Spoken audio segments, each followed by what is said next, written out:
No céu, existe algo mais do que as estrelas.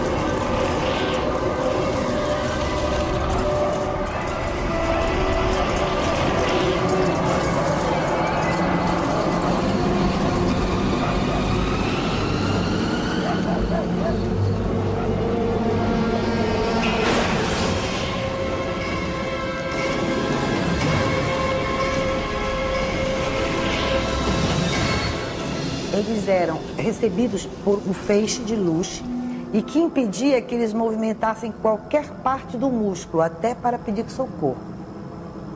E que, a partir daí, a dor se tornava insuportável e eles eram tomados de profunda fraqueza, como se eles estivessem sendo dopados.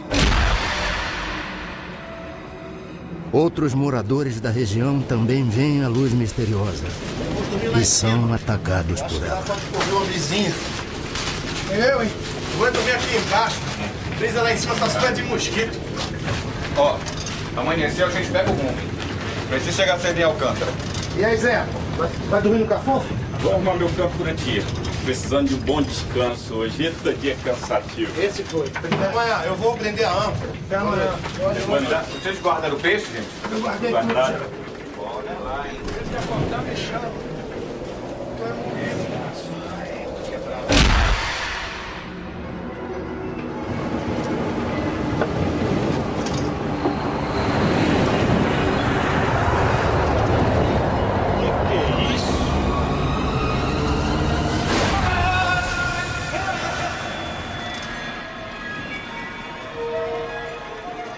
Um dos pescadores está morto. O que me chamou a atenção é que quando eu atendia uma pessoa de uma localidade chamada Ariri e uma de uma localidade chamada Candeuba, elas eram distantes mais de 100 quilômetros. E as pessoas me contavam a mesma história, sem se conhecerem, sem nunca terem se falado, e na mesma noite, e dos mesmos horários ou até em horários diferentes. Dezenas de pessoas entram em desespero. O medo do desconhecido provoca pânico. Aconteceu isso, de eu olhar assim para o telhado e veio aquela, tipo uma lâmpada assim, acesa, e direto na minha coxa. Eu dormi até debaixo de um balcão lá em casa com medo daquilo. Pensava assim que fosse enviado por Deus, né? Que fosse algum castigo, né? Para uma podia ser o demônio que estaria atacando os cristãos, mas a maioria não sabia realmente dizer o que era, simplesmente demonstrava pavor.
Boa noite.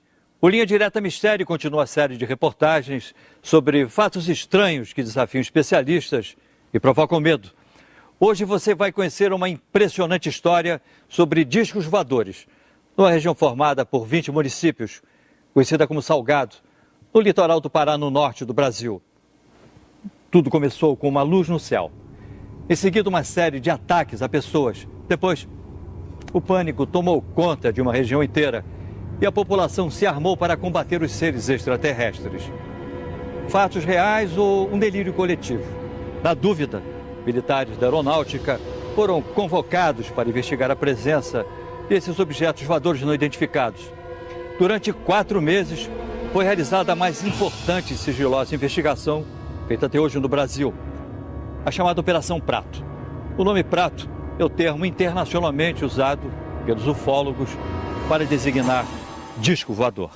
A Operação Prato foi, até onde se sabe, pelo menos até hoje, a única ocasião confirmada, documentada, em que uma equipe de militares das Forças Armadas de um país esteve envolvido diretamente num processo de aproximação, identificação e possível contato com seres não terrestres, não humanos, procedentes de outros pontos do universo. A Operação Prato é um dos casos mais fantásticos que tem na ufologia brasileira. O comandante da missão secreta era este homem, o coronel da aeronáutica, o Irangê Holanda Lima, que na época era capitão. Ele guardou um segredo durante mais de 20 anos. Mas em 1997, o coronel Holanda decidiu falar. Ele apareceu no programa Fantástico da Rede Globo e logo depois deu uma entrevista impressionante à revista UFO, onde contou detalhes da Operação Prato. Vamos à entrevista, coronel? Pai, o material que você pediu tá tudo aqui. Essa é minha filha Daniela. Tudo bom? Como vai? Minha enteada Ana Paula. Tudo bom? Eles são Marco e Ademar, que são ufólogos. Só por curiosidade, coronel, por que o senhor resolveu falar só depois de tanto tempo? Se não contar o que eu vi, amanhã eu posso estar morto. E a história morre. O envolvimento com a Operação Prato, ela começou com a informação dada pelo prefeito da região onde estavam ocorrendo essas coisas. Mesmo antes da aeronáutica chegar ao local, nós já ficamos sabendo que a população estava assustada.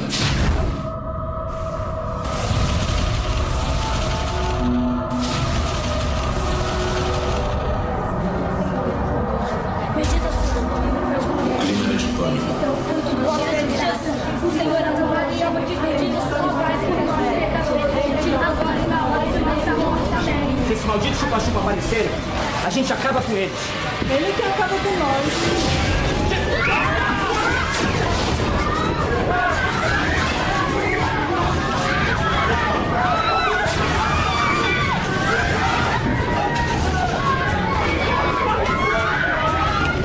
Qualquer buraquinho que tivesse, aquela luz passava e eu atingia a pessoa.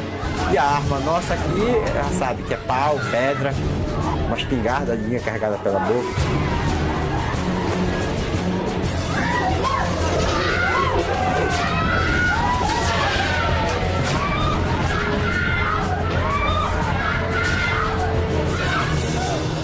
E o povo vivia apavorado, porque esse feixe de luz noturno tinha já agredido várias pessoas. A comunidade toda se amontoava em 3 casas apenas. Ficavam rezando, e às vezes cantavam algumas canções religiosas. As pessoas em pânico, a unidade de saúde de Colares virou quase que um pátio dos milagres. Depois dos ataques a moradores, a única médica da região, doutora Adelaide, tenta dar conta de tantos feridos. Doutora, ela não fala, ela não consegue andar. Doutora. Vocês são de onde? Nós somos de Candeúva, doutora. A senhora vai salvar a minha mulher, doutora? Olha ela aí, ó. Fica mais de 100 quilômetros daqui. Olha só, olha pra isso, dona Adelaide, o que é isso? Maria, vai lá pra frente atender as outras pessoas, deixa que eu cuido dela, deixa que eu dou uma olhada. Essa luz, essa incidência vinha nas mulheres, preferentemente nas mulheres, no seio esquerdo. Elas eram longilíneas, retas, extensas e largas, como se algo tivesse chapado existiam sempre dois orifícios paralelos e que você apertava e não desapareciam e ficavam elevadas, como se duas agulhas tivessem penetrado. Que as queimaduras de uma pessoa necessitam de aproximadamente 96 horas para que a pele entre em necrose, fique enegrecida e entre em necrose. Só que as queimaduras que eram feitas nas pessoas, a necrose era imediata. Realmente eu fiquei espantado de ver o que eu vi naquelas pessoas. O que seria o resultado da atividade dessas luzes, que ele chamava de chupa-chupa. E virou chupa-chupa, por causa desse chupando o sangue, chupa-chupa. Dezenas de famílias deixam a cidade, inclusive algumas autoridades. A médica, o prefeito e o padre decidem ficar. Não posso fazer mais nada. Mas se eu fosse vocês, eu também ia embora daqui o mais urgente possível. Com licença, autoridades. A população de Colares foi tomada por uma crise, talvez assim, de pânico. E a cidade entrou num processo de esvaziamento. O medo era de chegar a um ponto e de nós não termos mais medicamentos, alimentos a gente já não tinha, porque ela estava caminhando para um verdadeiro caos. E o que foi feito, coronel? Bom, a primeira providência foi mandar um grupo da aeronáutica ao local, tá? Para restaurar a ordem. E o senhor estava entre eles? Não. Nessa primeira fase eu estava em outra operação.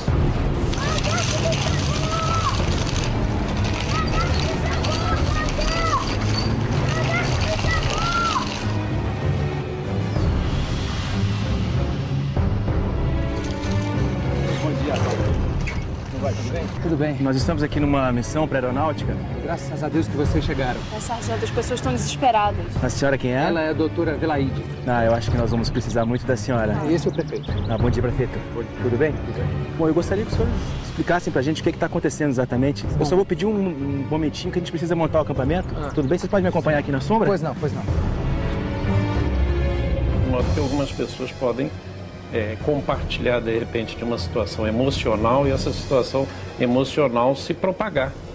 Isso típico, por exemplo, é em casos de pânico dentro de um cinema, dentro de um supermercado, onde se avisa, de repente, que tem fogo, né? Então as pessoas, de repente, saem correndo, umas passam por cima das outras, há mortes, etc. E, de repente, o supermercado ou o cinema nem estavam pegando fogo. Existem explicações científicas, existem vários fenômenos atmosféricos raros, mas interessantes, entendeu? Lampejos no céu, luzes estranhas. Sempre, não é de hoje isso, assustaram as pessoas, né? Mas eu acho também que quando você acredita em milagre, você vai ver milagre com muito mais facilidade do que se você for uma pessoa que não acreditar nos milagres. Se fosse realmente algo de alucinação ou histeria, a aeronáutica jamais iria destacar uma equipe tão grande para fazer esses tipos de observação. Segundo testemunhas, o primeiro posto de observação da aeronáutica foi montado aqui embaixo dessa árvore, na praia do Humaitá, na ilha de Colares, a cerca de 100 quilômetros de Belém. Essa região era considerada o ponto de maior incidência do fenômeno, onde as luzes que apareciam no céu atacavam em seguida as pessoas. Naquela época, os civis foram proibidos de frequentar a base militar montada pela aeronáutica. Eles instalaram metralhadoras, metralhadoras antiaéreas, de fogo antiaéreo. Durante semanas, os militares acompanham o aparecimento dos objetos luminosos. Sargento, vem, sargento, rápido! Vem. Olha lá! Pega a câmera, rápido! Vamos, soldado! Vai, viu isso? Tô filmando.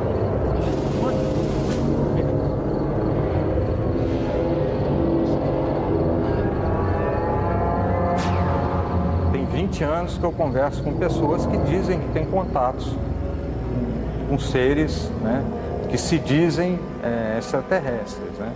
E a maioria dessas pessoas tem uma reputação que você não pode ir contra. Em algum desses sistemas, deve haver um planeta com as condições que propiciaram a vida na Terra. Então, isso eu acredito. Agora, o contato é muito difícil, dada as distâncias gigantescas. Você pode ir para um outro planeta, vamos dizer, a 50 anos-luz de distância daqui, né, e tem lá umas bactérias, uns protozoários, né, uns vírus de alguma forma, que não tem nada a ver com vida inteligente, né? Só o fato de você ter vida não significa que você venha a ter vida inteligente. Então como é que o senhor se envolveu com a Operação Prato? Não se chamava Operação Prato. Esse nome fui eu que dei depois. Vamos combinar que se a missão era secreta, Operação Disco Voador ia ser óbvio demais, né? Então o senhor foi para a Amazônia e... Naquela época eu ainda era capitão. Eu chefiava o Paraçar, um serviço de resgate na selva. Eu tinha acabado de terminar um curso em Brasília e o comandante do primeiro Comar mandou me chamar. Segundo testemunhas, o relatório enviado pelos militares sobre o fenômeno das luzes impressiona o comando da aeronáutica. Capitão Landa, o senhor acredita em discos voadores? Acredito no que eu posso ver, coronel. Objetos não identificados foram vistos nesta região. A maioria dos objetos apareceu aqui, ó, perto da ilha de Colares. É um povoado com muita fé, mas sem nenhuma instrução. A maioria são pescadores e lavradores. E como é que eles estão reagindo? A nossa equipe enviou esse relatório. Leia, por favor. E um analista psicológico que fazia parte da própria operação, ele chegou a redigir um relatório assinando embaixo o seguinte, que se aquele fenômeno não cessasse, ou se alguma coisa não fosse feita para preparar aquela população para conviver com aquele tipo de situação, ele temia que os mais fracos de espírito, essas são as palavras do próprio relatório, passassem a buscar a autoaniquilação, ou seja, um processo de suicídio em massa. É impressionante, coronel. Parece até filme de ficção científica daqueles que... Mas não é. Capitão Landa, eu quero que o senhor assuma o comando desta missão. Entendido? Dispensado. Sim, senhor. Jura de Holanda era um cara bastante destemido, por isso até que ele foi escolhido. Ele tinha a noção muito clara de que objetos voadores não identificados existiam. Ele acreditava em vida em outros planetas e acreditava que os discos voadores realmente eram um fato legítimo. Mas ele não acreditava que os fenômenos que estavam acontecendo naquela região tivessem qualquer coisa a ver com discos voadores. O capitão Holanda chega à cidade. É a maioria aqui da região, capitão, e de algumas cidades próximas daqui. E as lesões são todas idênticas? É sempre assim, queimaduras, na vertical, com 2 orifícios paralelos. Doutor, esses ferimentos devem ter sido causados por algum tipo de inseto. No início eu também achei que fosse, capitão. Mas agora são tantas as pessoas com as mesmas características que eu não sei mais. Doutora, a senhora acredita em chupa-chupa? O senhor acredita? Eles me procuravam diariamente para saber o número de pessoas que eu tinha atendido, as entrevistava. Dizer que não era para se apavorar, que aquilo, né, devia ter vindo do céu, ou um planeta, uma coisa, aí ia confortando as pessoas, né? A senhora pode me contar como isso aconteceu? Foi o chupa-chupa, doutor. Eu quase morri. Estava numa procissão. Era uma romaria.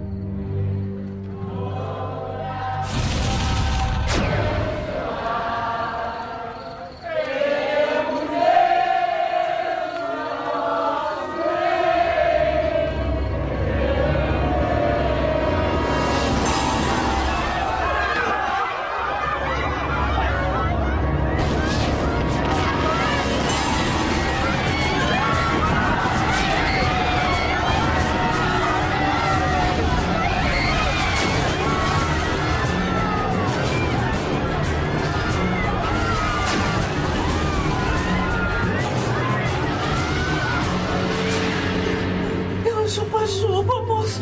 Doutor, me salva, me salva. Os sargentos que estavam na operação, eles brincavam muito comigo porque eu sempre dizia que não acreditava naquilo. Capitão! O que é isso, doutor? O povo acende fogueiras e grita pra se defender. Eles acham que assim estão espantando os discos voadores. Bobagem, não há nenhum disco voador. Olha, capitão, eu não estaria tão certo disso, hein? Eu só vou ficar convencido quando uma nave passar por cima da minha cabeça.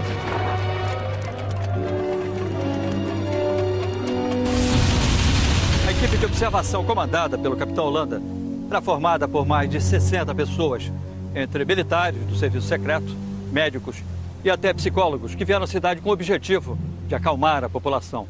Nesse local, a chamada Praia do Machadinho, o capitão Holanda viveu uma experiência que o marcaria pelo resto da vida.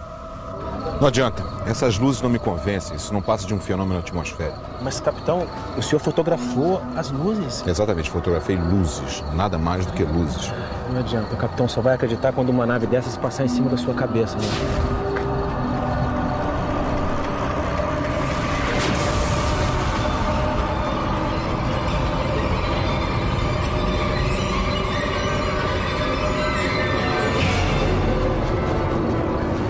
Em cima de nós um objeto muito grande, acredito que uns 30 metros de diâmetro, forma discoide preto.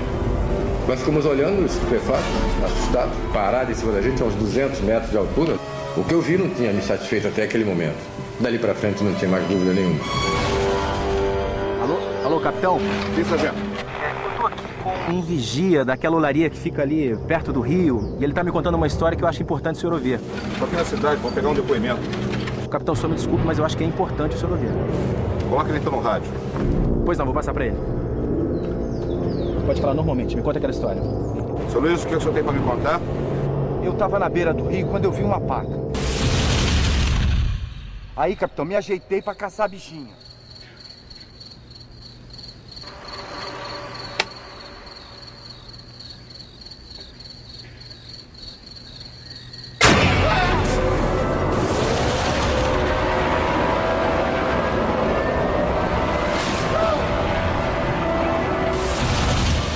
Pode levar até o local onde o senhor viu essas luzes? Quê? E lá outra vez, capitão? Nós tivemos oportunidade de chegar a uma pessoa que tinha tido um avistamento impressionante. Os agentes entraram para tomar um café e comer uma bolacha, alguma coisa lá, antes de entrar no barco para a gente ir para a missão. E eu, como chefe da missão, não podia me dar essas mordomias. Eu fiquei olhando fora, vendo o ambiente.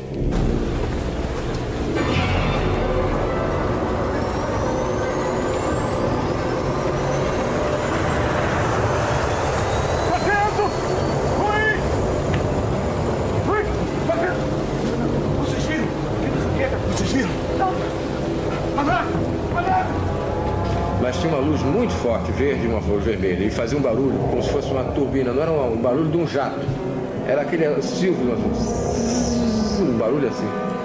E ele mergulhou em cima de onde nós estávamos, na casa onde nós estávamos. Nenhum piloto faria uma coisa dessa, porque isso é morte certa. O capitão Holanda vai ao lugar onde o vigia teria visto o fenômeno e fica decepcionado. Foi neste local que o senhor viu as Eu luzes? estou dizendo pro senhor, seu capitão, as luzes, aquela coisa surgiu de trás daquelas árvores. De repente veio aquele clarão em cima de mim. Eu vim correndo, porque eu me assustei e a luz passou em cima aqui de mim, uma luz vermelha. Olha, nós já estamos há mais de 3 horas aqui, nada acontece. Sargento, vamos embora. Seu Luiz, muito obrigado, vamos mudar.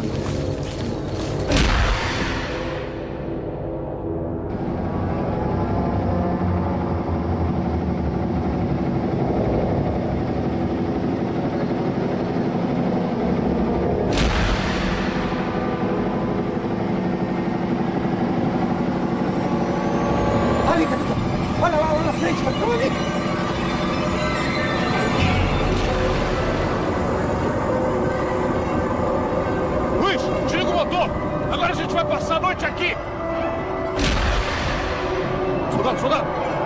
No binóculo, no binóculo!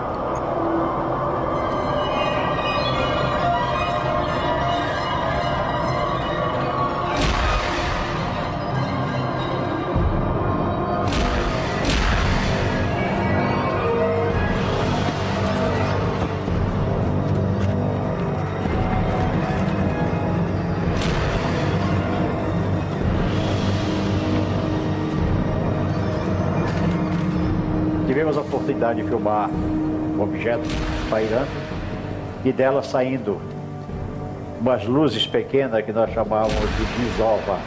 Mas voavam numa velocidade, entravam na mata, tiravam o rasante, coisas fantásticas. Brincavam conosco, a verdade é que eles brincavam conosco. Se eles chegassem até aqui, depois de tamanha viagem, tamanho custo, O menos que eu esperaria é que eles fiquem brincando.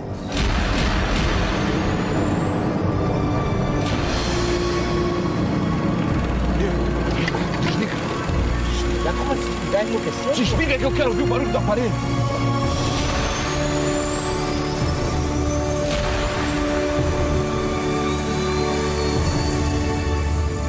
E ficou na nossa frente uma coisa assustadora, um objeto muito grande.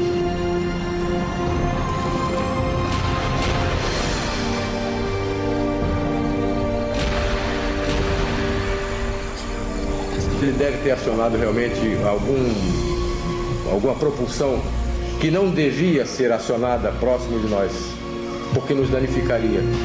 Então havia alguma pessoa, alguma inteligência ali dentro que comandou isso.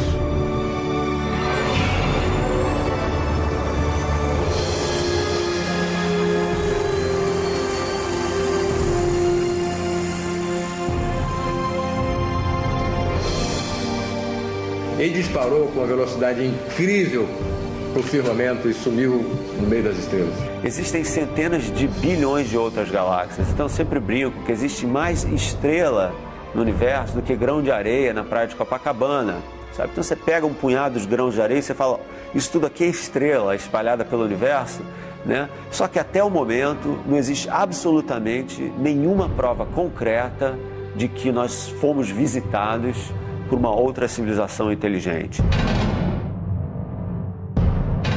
Aqui ficava o antigo centro de Colares, onde existiam apenas a prefeitura, 2 escolas, a igreja, além de um cartório e de um pequeno posto de saúde. Colares parecia uma cidade fantasma. A maioria dos seus moradores tinha fugido para o continente. As poucas pessoas que permaneceram na ilha ficavam trancadas dentro de casa, com muito medo.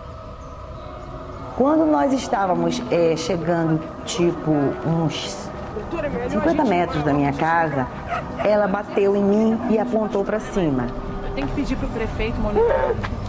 Aí, o que foi? O que foi, Maria? Você tá passando mal?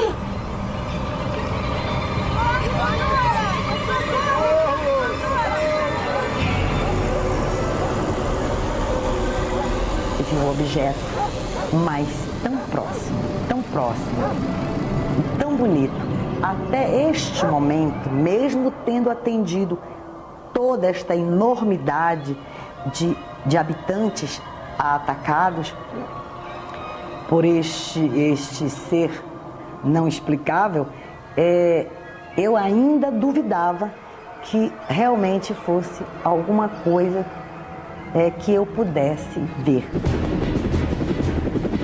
Mais uma testemunha procura a aeronáutica em busca de ajuda.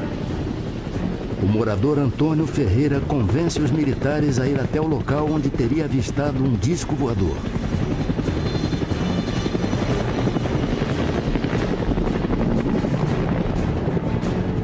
Ele vinha naquela direção. Ok, está indo já. Vamos lá, vamos nessa direção que ele está falando aí.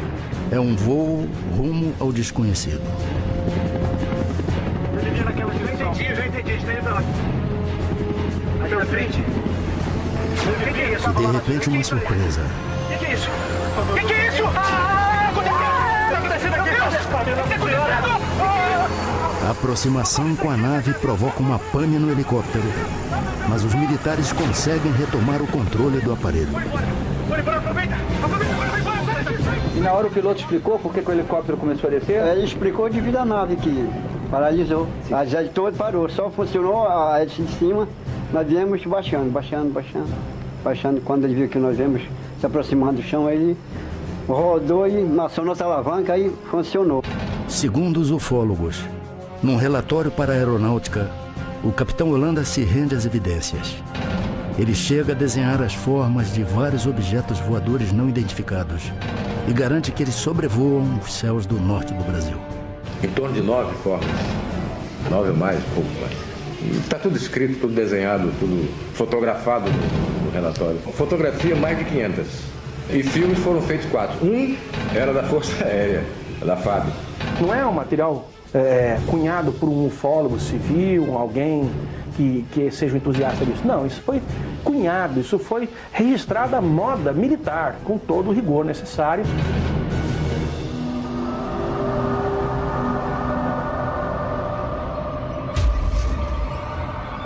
o capitão Holanda se torna um homem obcecado pelos objetos luminosos.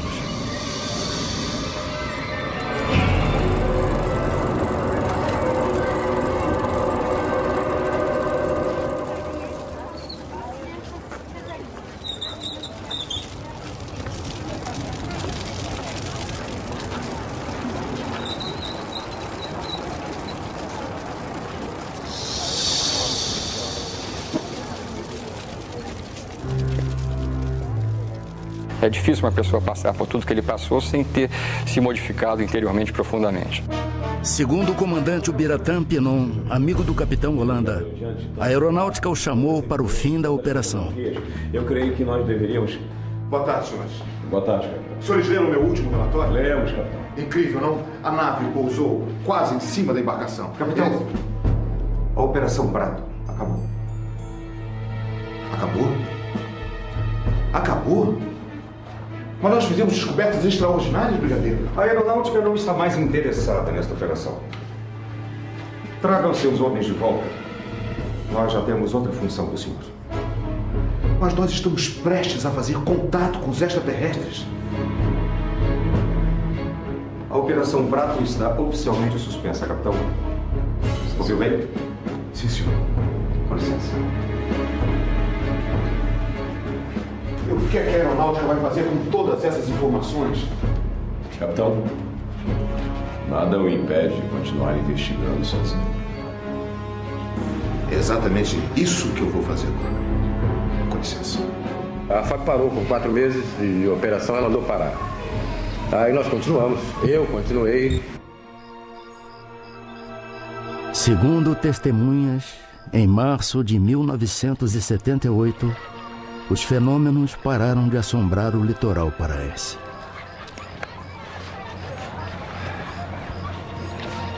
Ainda procurando as naves, capitão? O senhor não desiste, hein? E a senhora já esqueceu, doutora? O que acontece é que eles nunca se afastaram daqui. Até hoje, eles continuam aparecendo. Acredito muito que eles estão entre nós, vivendo igual a nós, alguns deles, procurando uma maneira de nos conhecer melhor. Você não sabe se a pessoa que você está conversando é o alienígena ou não. Segundo revelou a amigos, o capitão Holanda, mesmo depois do fim da Operação Prato, continua a fazer novos contatos.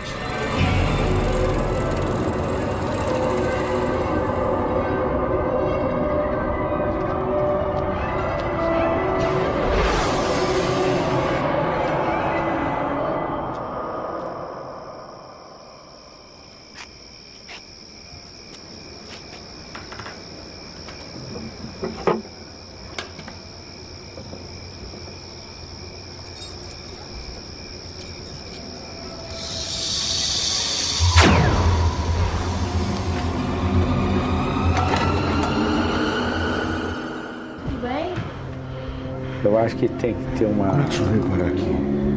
A presença de um extraterrestre, a gente vê um ET e a gente poder trazê-lo aqui para entrevistá-lo. Aí a gente vai acreditar realmente. Mas isso não quer dizer que a vida extraterrestre não seja possível. É possível. Hoje, nas noites de Colares, só vemos estrelas.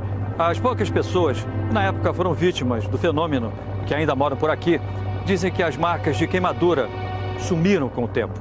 O coronel Holanda manteve a sua missão em segredo até 1997.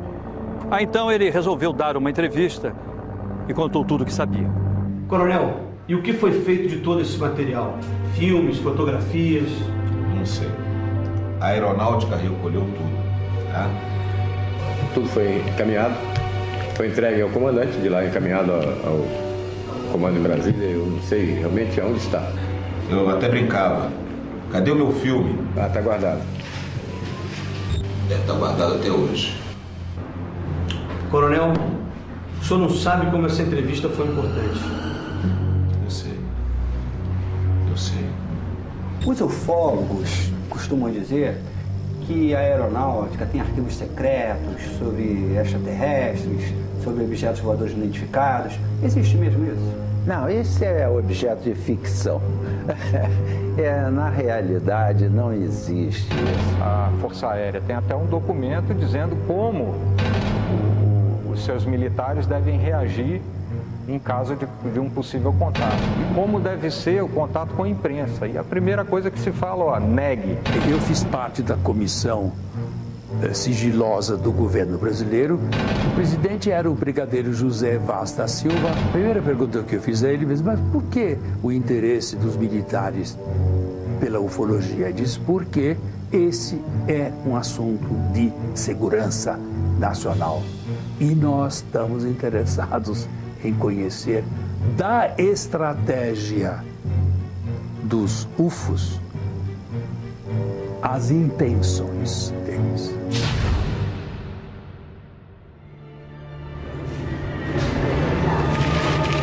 Pai, vem ver o filme com a gente. Pai, você tá bem?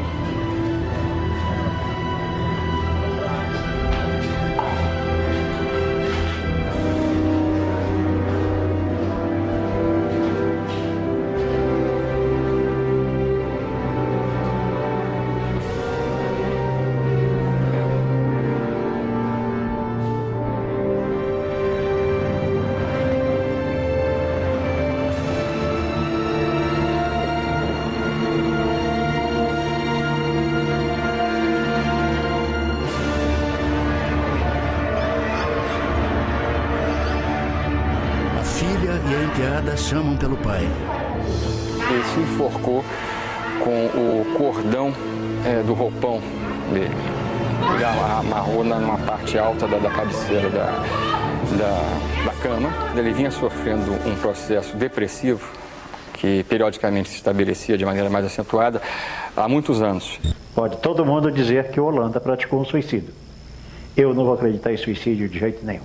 E acredito que por um motivo qualquer, acontece algo com as pessoas que vão além dos seus conhecimentos ou falam algo de que não estão autorizados a falar.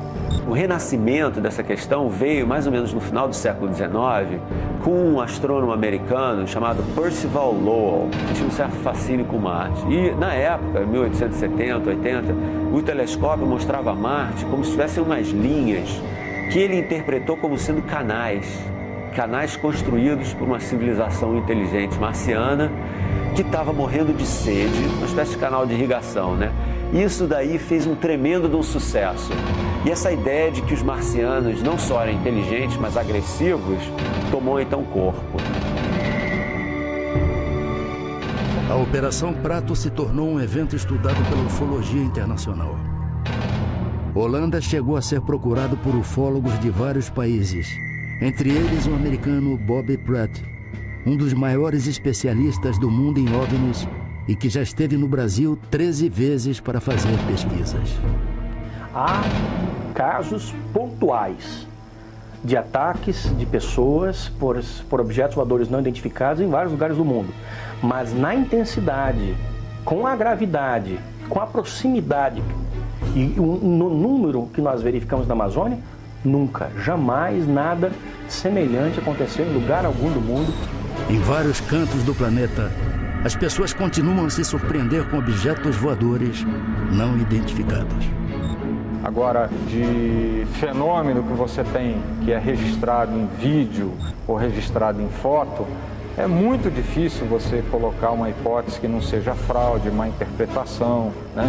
Porque você justamente não tem, né, o controle da hora que aquilo estava sendo feito, né? Então esse é um problema. Você não tem nada que você chegue e fala, não, esse aí é incontestável, isso não existe. Por que eles vieram à Terra sugar sangue de brasileiro e não de africano? Não sei. A ufologia é um pacote de perguntas e isso é que deve ser levado a conhecimento das novas gerações, porque nós temos excelentes jovens superdotados. Nós adoraríamos ter contato com uma civilização extraterrestre, porque nós somos justamente as pessoas que gostam do mistério, de explorar o desconhecido. Então, quando vem essa grande surpresa, né, das descobertas, para nós é o máximo, né? Mas a gente também tem que tomar cuidado, né? Porque a gente não pode se iludir com provas falsas. Todo mundo ficava com medo desse chupa-chupa. Isso não é lenda não, seu Moacir? Não. Porque lenda é mentira, né? Não, mas isso não é mentira não, isso é verdade. Foi verdade mesmo. Mira, Vin, vai para as antenas. Vai para as antenas. Em maio deste ano, pela primeira vez, a Aeronáutica aceita receber ufólogos em sua sede em Brasília. O objetivo da visita é pedir a abertura dos arquivos sobre discos voadores. O comando da Aeronáutica não quis gravar entrevista sobre a Operação Prato, mas aceitou responder a perguntas por escrito. O Linha Direta encaminhou 30 perguntas. Em resposta, o Centro de Comunicação Social da Aeronáutica limitou-se a enviar uma nota ao programa. Segundo a Aeronáutica, a visita do grupo de ufólogos foi realizada para mostrar a eles o trabalho da Força Aérea Brasileira na área de defesa e controle do espaço aéreo nacional. Sobre a Operação Prato, continua a Aeronáutica. Pode-se imaginar que a Aeronáutica realiza investigações científicas a respeito de todo tipo de fenômeno aéreo. Na verdade, o comando da Aeronáutica não dispõe de uma estrutura especializada para empreender tal atividade. Com relação à Operação Prato, o comando da Aeronáutica possui apenas registros baseados em dados que teriam sido repassados por um dos participantes dessa atividade. Foi produzido um relatório com diversos depoimentos, aparentemente sem fundamentação científica. Em todo o mundo, muita gente acredita e até espera um contato com seres de outro planeta. Alguns até dizem que foram levados por seres extraterrestres e depois conseguiram voltar à Terra. Outros duvidam que exista vida inteligente em outros planetas. Se os ETs existem, afinal, de onde vêm? Quem são? E o que querem? Essas perguntas ainda aguardam respostas. E você? Acredita? Ó Deus do tempo, da